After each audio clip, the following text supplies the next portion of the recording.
Bonjour et bienvenue dans ce nouvel épisode du Café Business. Un bon café aujourd'hui avec Adeline, qui est mon invitée du jour et avec qui on va parler d'un sujet épineux, la vente, l'importance de la vente dans un business. Salut Adeline, est-ce que tu peux te présenter s'il te plaît? Alors, Adeline Mangiarotti, alias Killers du Web. Mon petit parcours, je suis freelance sur le web depuis 2018-2019. Donc j'ai commencé en tant que rédactrice web, et après je me suis formée aux côtés de l'excellentissime Mathieu Verne, pour ne pas Vous citer. sentez le côté vente déjà En SEO, et après pour avoir vraiment l'écosystème complet d'un business en ligne, je me suis formée au copywriting, donc la vente par écrit, l'art de persuader par les mots. Super. À l'écrit. Et du coup, est-ce que tu es quelqu'un qui est à l'aise dans la vente? Absolument. Est-ce que C'est tu pas ce qu'il peux fallait répondre. détailler s'il te plaît? Non, de base, je suis pas du tout, mais alors pas du tout à l'aise. En tout cas, je ne l'étais pas avec pas la façon de vendre, mais l'idée même de vendre quelque chose, parce que je me faisais tout un tas de, comment on dit, tu sais, croyances limitantes sur le fait que vendre, c'est un petit peu, on force un petit peu les gens à acheter nos produits, ça fait un peu l'aspect malsain, c'est quand même, faut avoir la fibre commerciale. Enfin, je pensais qu'il fallait avoir la fibre commerciale pour être bien là-dedans, en tout cas à l'aise là-dedans. Je dirais que ma vision a changé plus là, les derniers mois. C'est très très récent. Et qu'est-ce qui a fait que ça a changé justement d'après toi? C'est quoi qui a cassé cette croyance que beaucoup partagent en mode la vente c'est mal, on va forcer quelqu'un à acheter notre produit parce que nous on veut gagner de l'argent et donc on va lui piquer son argent. C'est un peu ça en fait ce qu'il y a derrière. On a l'impression de prendre quelque chose à quelqu'un. Et en fait, ce qui m'a complètement changé mon état d'esprit, je pense que c'est pas tant tout ce qu'il y a autour de la vente, mais c'est surtout ce qu'on vend. D'accord. Parce qu'en vrai, je n'aborderais pas les choses de la même manière si je vendais un produit auquel je ne crois pas et un produit auquel je crois. Okay. Parce qu'un produit auquel je ne crois pas, là oui, effectivement, je me dirais, je vends parce qu'il faut vendre et parce que voilà. Et un produit auquel on croit, que ce soit une formation, un produit digital, peu importe, même dans la vie réelle. Là, on sait qu'on va apporter quelque chose à quelqu'un et que c'est réellement pour son bien à lui qu'on le fait. C'est pas, n'achète pas, c'est vraiment là ce que je t'offre, c'est pour toi et c'est pour ton bien. Donc du coup, je suis totalement à l'aise avec cette idée-là parce que parce que je travaille à tes côtés et parce que ce qu'on fait ensemble, je sais que c'est du haut niveau, quoi. Mais du coup, je vois que ça a énormément apporté à beaucoup de gens et que ça a changé la vie de beaucoup de monde. Et moi, la première, parce que c'est après avoir suivi ta formation que j'ai explosé sur le web. Donc j'ai plus aucune barrière avec ça. Et je pense vraiment que c'est par rapport au produit. Oui, parce que du coup, tu n'es plus dans une démarche de vente, si on utilise ce mot-là qui est connoté négativement, tu es plus dans une idée de recommandation, d'aller aider quelqu'un qui a un problème et du coup, tu sais que tel produit ou telle formation ou tel n'importe quoi va l'aider à résoudre son problème, quoi. C'est ça. Que si demain tu me demandes de vendre un produit qui n'est pas dans mes valeurs ou dans mon éthique, je le ferai pas. Ouais. Même pas, je me lancerai dedans parce que c'est pas… Donc l'importance du produit avant même, c'est ça qui fait qu'on est capable de bien vendre ou pas. En tout cas, toi, c'est comme ça que tu vois les choses. Et en tant que copywriter, c'est la base de connaître le produit sur le bout des doigts, de connaître la cible, de tout analyser. C'est pas tant les mots que tu vas utiliser qui vont être forts, c'est la manière dont tu seras imprégné de tout ce qu'il y a autour. Oui, parce que du coup, moi c'est marrant, c'est la même chose quand j'ai compris. Quelqu'un m'a dit une fois, vendre, c'est aider. Oui. C'est Lucien Roy, qui a un blog riche de temps d'ailleurs, Lucien Roy qui a dit ça une fois et ça m'a marqué. J'ai vraiment intégré. Des fois, il y a des déclics, tu vois. On t'a dit des choses plein de fois et peut-être que ce podcast sera un déclic pour vous. Mais vendre, c'est aider. À partir du moment où, effectivement, le produit, on sait que ça va aider telle personne et que du coup, on ne vend pas ce produit à tout le monde parce que ça ne va pas aider tout le monde. Il y a des gens à qui ça ne va pas servir, ma formation par exemple. Et il y a des gens à qui ça va servir. Donc le but, c'est comme tu le dis, de bien connaître le produit et de bien connaître son persona pour savoir quoi vendre à qui en fait. C'est ça. Et alors, comment on fait sur le web notamment pour… on commence comment? Quand on se dit, ok, j'ai un produit, je sais à peu près à qui je veux le vendre, c'est quoi les étapes qui vont faire qu'on va se rapprocher de ce truc fluide qui fait que ça va bien se passer et qu'on n'aura plus l'impression de vendre n'importe comment, quoi? Alors, je dirais que la première étape avant même le produit, c'est la personne qui a créé le produit. Il faut comprendre ses valeurs, son éthique, pourquoi elle a créé ce produit, comment elle l'a créé, comment elle voit les choses.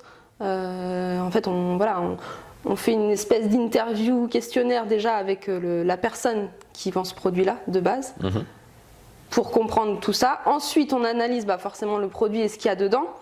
Et ensuite, c'est la chose la plus importante, hein, mais la cible. À qui est destiné ce produit, pour qui, pourquoi. Parce qu'en fait, un produit peut être destiné à des personnes très différentes. T'es coach sportif, tu proposes un programme de sport. Mais est-ce que tu proposes un programme de sport pour maigrir?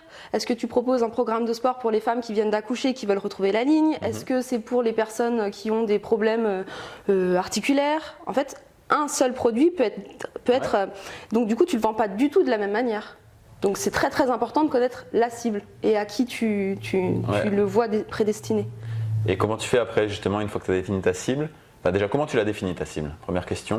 Parce que là, tu as cité plein de choses. Et qu'est-ce qui va faire qu'on va choisir plutôt une de ces pistes ou plutôt une autre? Comment on fait? Alors, de base, en fait, souvent les gens qui créent des produits, ils créent un peu. Ils n'ont pas fait toute cette étude de persona en amont. En fait, ils font l'étude d'un produit sans vraiment savoir à qui il va. Voilà. J'ai envie de créer ce produit, voilà. J'ai envie de créer un programme de sport, je crée mon programme de sport.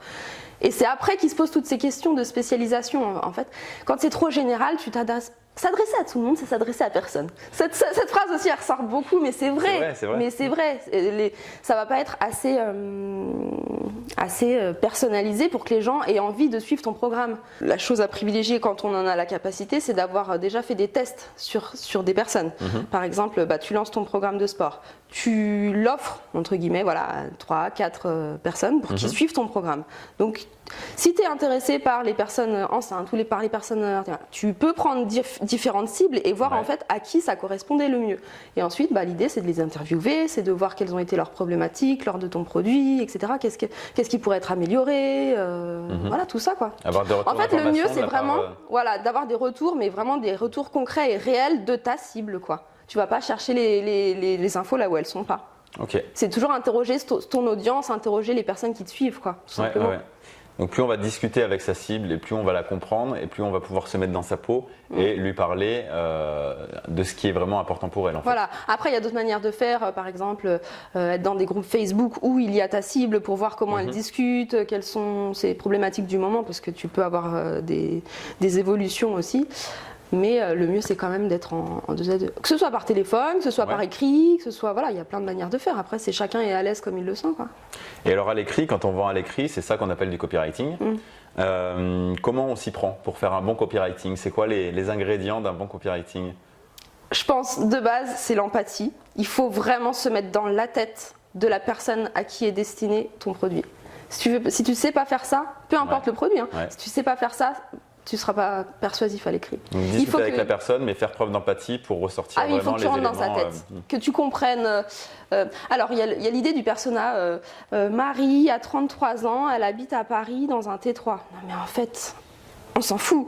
C'est Marie, quelles sont ses douleurs, quels sont ses blocages, quels sont ses envies, ses objectifs, ses peurs. Il faut comprendre toute la psychologie qui est dans ta cible. Donc si tu rentres dans sa tête, là tu arriveras à faire une page de vente, une séquence mail, etc. qui soit puissante parce que tu vas appuyer sur sa psychologie à elle. Et en fait, ça prouve que tu la comprends.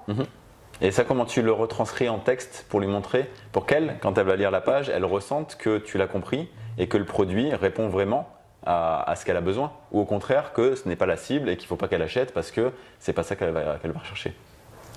Tu veux que je t'explique le processus d'une page de vente? Eh ben, tu as comment on appelle ça, une chronologie dans une page de vente. C'est pas tout. Alors il y en a beaucoup qui vendent du rêve ou qui te disent voilà, avec ma formation ou avec mon produit, tu vas devenir comme ça. Mais c'est pas du tout le but. Bon, ça vient à la finalité. Il faut pouvoir se projeter. Mais en fait, de base, tu commences dans ton introduction de page de vente sur justement la compréhension de ta cible. Tu lui montres que tu la comprends, donc tu lui montres ses douleurs. Voilà où tu en es là à l'heure actuelle. Pourquoi tu es comme ça, voilà ce que tu ressens, je pense que tu ressens ça et peut-être que c'est à cause de ça. Après tu vas appuyer sur les choses qu'elle aurait pu essayer de faire pour résoudre ses problématiques parce que tu as plein d'autres produits que le tien. Peut-être qu'elle a essayé d'autres produits, voilà, peut-être que tu as essayé ça, que ça t'a pas plu ou peut-être que ça t'a plu mais que c'était pas assez dans ta personnalité, voilà. Ensuite tu tu peux un peu plus rentrer en profondeur dans les douleurs. Bon, ça, c'est chacun fait comme il le sent. Hein. Ouais. Il y a plusieurs manières. En fait, il n'y a pas un copywriting, hein. Il y a plusieurs manières de faire. Et voilà, les mêmes éléments reviennent. Après, tu as plusieurs formules, entre guillemets, tu sais, la formule passe, voilà. Mais bon, on va pas rentrer dans les détails, je pense que c'est pas l'idée. Après, bien entendu, il faut parler un petit peu de toi. Pas trop non plus, parce que c'est pas le but. Mais il faut parler un petit peu de toi parce qu'on achète un produit, mais on achète aussi la personne qui a créé le produit. Dans le cadre des formations notamment, après, si c'est des produits, c'est vrai que c'est mon cas, ou c'est l'image de marque après, dans les coachings et formations. C'est le branding qui va y avoir derrière, quoi. Donc voilà, il faut aussi créer toi ton lien avec ton audience parce que c'est très important. Et puis qu'on comprenne les valeurs qui sont derrière, l'éthique, voilà, tu achètes aussi à un humain, quoi, mine de rien. Ensuite, tu présentes ton produit, etc. Il faut que tu montres tous les bénéfices qui sont dans ton produit, pas les caractéristiques, mais les bénéfices. C'est important. Alors, par exemple, si tu veux acheter un lecteur pour écouter de la musique, pour aller faire du footing, est-ce que si je te dis tu prends un MP3, bon, c'est ancien MP3, MP4 attendez qui fait 32 gigas, est-ce que ça va te parler? Ou alors si je te dis il fait 2 heures non-stop de musique, qu'est-ce qui est le plus parlant? C'est 32 gigas, c'est une caractéristique, ou en fait je t'offre 2 heures de musique. Les bénéfices de pouvoir mettre X titres de musique qui tiennent 2 heures pour ton jogging, quoi. Et ça c'est la base, quoi.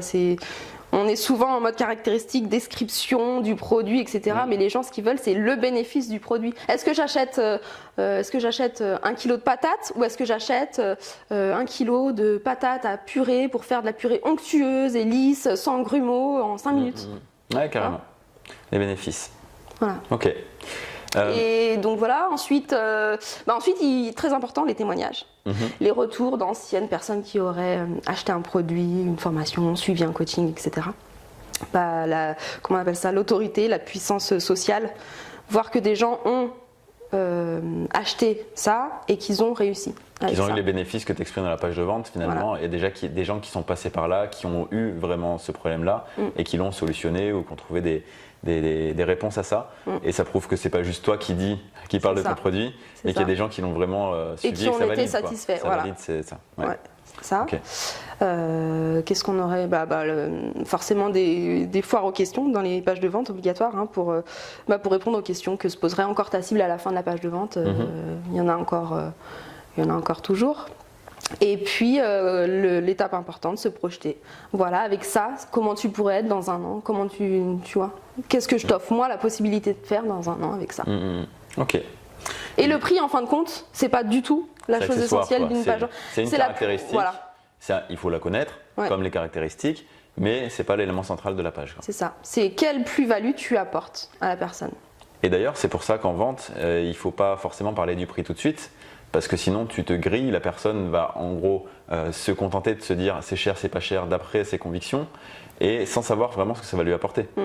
Et qu'est-ce qui est cher, qu'est-ce qui n'est pas cher, quoi. Un chewing-gum à 1 000 €, c'est cher. Ouais. Une voiture à 1 000 €, c'est pas cher. Mais un chewing-gum à 1 000 € qui te fait faire des bulles pendant 4 ans et que tu n'aies pas besoin de le changer et qu'il soit multicolore et que... je suis pas la cible. Moi, non, mais tu vois le après, potentiel tu vois si tu es en accord avec ça ou pas. Voilà. Et il y a un truc qui est important aussi en vente, je pense, c'est le côté humain. Tu en parlais tout à l'heure. Et il y a le côté empathie, il y a tout ça. C'est vraiment qu'on vend à des humains et c'est une conversation, un dialogue, c'est parler à des humains, vendre en fait. Sur une page de vente, c'est un peu plus difficile parce que c'est de l'écrit, donc on ne parle pas en direct. Alors moi j'ai plus de facilité à l'écrit qu'à l'oral. Voilà, mais justement quand on vend, ça peut passer aussi par le téléphone ou par des rencontres avec des gens, etc. Et justement par rapport à la vente, moi je me suis entouré de toi justement qui fait partie de l'équipe pour tout le pôle copywriting, vente, etc. Pourquoi est-ce que tu veux Parce que je suis exceptionnelle. Quelle question, Mathieu. Est-ce que tu peux développer? Tu n'es pas d'accord avec ça? Oui, mais parce que tu es exceptionnelle, parce que je suis exceptionnelle aussi. On s'entoure des personnes. Non, bah Qui oui. nous ressemblent en quelque C'est sorte. typiquement ça. Tu as eu la chance de t'entourer de personnes qui te ressemblent. Je trouve que J'ai- tu as bien choisi, que ce soit Christelle Paco, Oui, ta que vous deuxième retrouvez bras dans droit. notre interview. Voilà. Ou moi. Mais en fait, toutes les personnes qui travaillent avec toi, en fin de compte, on se rend bien compte qu'on se ressemble tous les uns les autres, qu'on a de fortes connexions entre nous et pas le caractère, mais la façon d'aborder les choses, etc. On est vraiment tous similaires, quoi. On voit les choses de la même manière.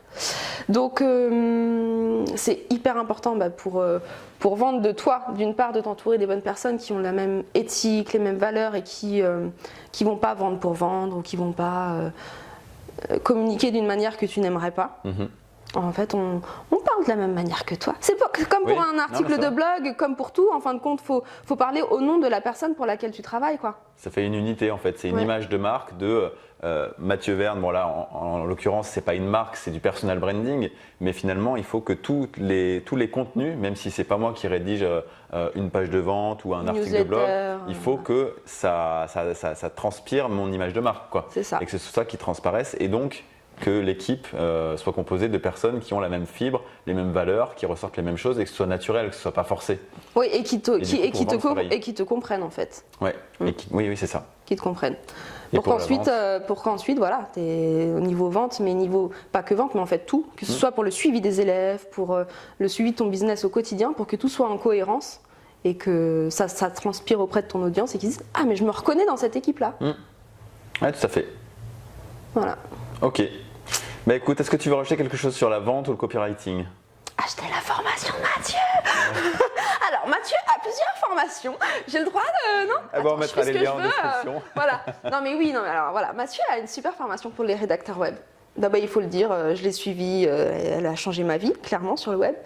Donc, ça s'appelle Rédacteur Plus Plus Plus. C'est une formation SEO pour les rédacteurs qui sont déjà rédacteurs web et qui veulent développer leurs compétences pour mieux accompagner leurs clients de manière stratégique sur le long terme et avoir des clients qui leur ressemblent et qui leur plaisent. Donc ça a été ultra puissant dans ma vie professionnelle sur le web. Après, il a d'autres formations. Pour les blogueurs, il a Blogueur Plus Plus Plus. Donc c'est une formation aussi SEO à destination des blogueurs. Il a une formation aussi SEO+++, donc pour un peu de manière plus générale les entrepreneurs du web, les gens qui ont un site internet. En fait, c'est vraiment de manière. Ou même des gens qui sont dans le pôle communication d'une boîte, peu importe, quelqu'un qui a un business qui a un besoin en via le qui référencement veut naturel. travailler son propre SEO de manière autonome. Quoi. Après, il a des petites formations, enfin, bref, il regorge d'idées. Mais en tout cas, ce que je peux dire de Mathieu, c'est juste le point fort de Mathieu, c'est qu'il a une pédagogie exceptionnelle. Il est capable de nous expliquer un concept qui nous paraît ultra complexe et difficile à aborder. Il nous sort une phrase et on a compris. Je me dis, mais comment fait-il? Tu as une force pédagogique qui est juste exceptionnelle. Eh bien, merci beaucoup. Voilà. Au-delà de tes valeurs, de ton éthique, c'est bon, je ne vais pas trop te brosser dans le sens du poil non plus, hein, détendons-nous. Mais voilà, franchement, tu es un formateur exceptionnel. Ben, merci beaucoup. Voilà. Merci beaucoup pour tout le partage que tu nous as fait sur la vente, le copywriting, mes formations et pour ta présence. Où est-ce qu'on peut te retrouver sur Internet? Les killeuses du web, killeusesduweb.com. Donc je me suis associée avec Dorothée qui est aussi une ancienne élève de Mathieu et on a créé les killeuses du web pour accompagner tous les gens qui veulent être prestataires sur le web mais aussi les clients en SEO, copywriting, rédaction web, etc. On a combiné nos forces pour donner le meilleur de nous. Parfait. Voilà. Ben, merci beaucoup. De rien. Et puis on se retrouve pour un prochain Café Business samedi prochain à 13h30. Si vous avez des questions à poser sur la vente, participez à cette discussion dans les commentaires. On lira, on répondra, que ce soit des questions pour Adeline, pour moi. Voilà, on peut continuer le débat en commentaire. Et puis à très bientôt.